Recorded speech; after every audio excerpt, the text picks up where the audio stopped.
আসসালামু আলাইকুম, কেমন আছেন আপনারা সবাই? আশা করি সবাই ভালো আছেন, আমিও ভালো আছি আলহামদুলিল্লাহ। তো আমি ভিডিও শুরুতেই বলি যে আমার চ্যানেলটাকে অবশ্যই সাবস্ক্রাইব করবেন, কারণ আমরা চাই যে আমরা একে অপরকে সাপোর্ট করি। আমরা চাই যে সবাই নিজের পায়ে দাঁড়াক, নিজে কিছু করুক।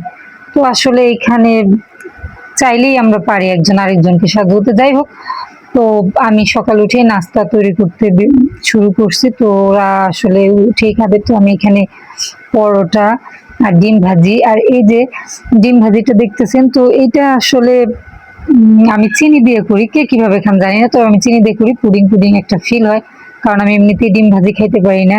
এ নিয়ে আমাকে প্রচন্ড বকা শুনতে হয় যে আমি কেন ডিম ভাজি খেতে পারি না। আমি আসলে কখনো খেতে পারি না, আমার ভালো লাগে না এই জিনিসটা।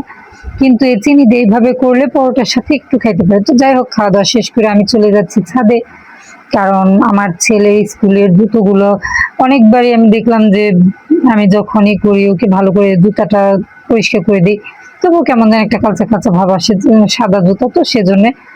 তো আমি ছাদে চলে আসলাম সবকিছু নিয়ে, যে আমি জুতাগুলো আজকে ছাদে বসেই ধুবো। কিন্তু প্রচন্ড রোদ, দেখতেই পারছেন যে অনেক রোদের তাপ ছিল, তারপরেও কিছু করার ছিল না। যেটা কাজ সেটা তো করতেই হবে। তো কাজ সেরে আমি জুতাগুলো ধোয়া শেষ করে চলে আসলাম ঘরে। এই যে রসুন আমাদের অনেকগুলো করে কিনে রাখা হয়, যার কারণে আমি ওই দিন খুলে দেখতেছিলাম যে রসুনগুলো কেমন কালো কালো হয়ে যাচ্ছিল। তো ভাবলাম রোদ দিয়ে তো ছাদে যাওয়া আমার পক্ষে আর সম্ভব না, কারণ একবার আসছি প্রচন্ড রোদ। তো আমি খাটের উপরে রোদ দিচ্ছি, কারণ আমার জানালা দিয়ে প্রচন্ড রোদ আসে। ভালোই লাগে শীতের দিনে, এই একটা সুবিধা আমার যে আমার জানালা দিয়ে রোদ আসে, আমার অনেক ভালো লাগে। তো আমি খাটের উপরে এই রসুনগুলো দিয়েছি। তো আমি এখন দুপুরে রান্না করব, সে রান্নার কাজগুলো শুরু করে দিচ্ছি। তো রান্না করতে গেলে আসলে রান্নার চাইতে বড় ঝামেলা হলো সবজি টবজি কাটাই করে। তো এই আমি এখন রুই মাছ ভাজতেছি, কারণ আমার ঘরে মাছ রান্না করলে কেউ খায় না, কিন্তু এইভাবে খুব গরম গরম মচমচে করে ভাইজে দিলে ওরা একটু খাইতে পছন্দ করে।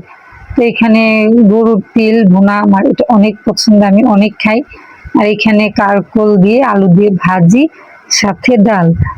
তো এটা আমার দুপুরের রান্না।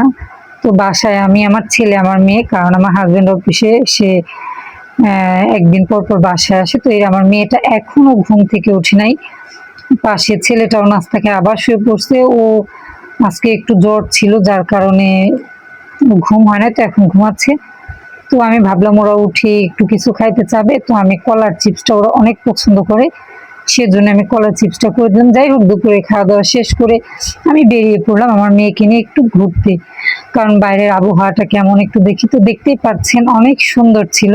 আল্লাহ হাফেজ।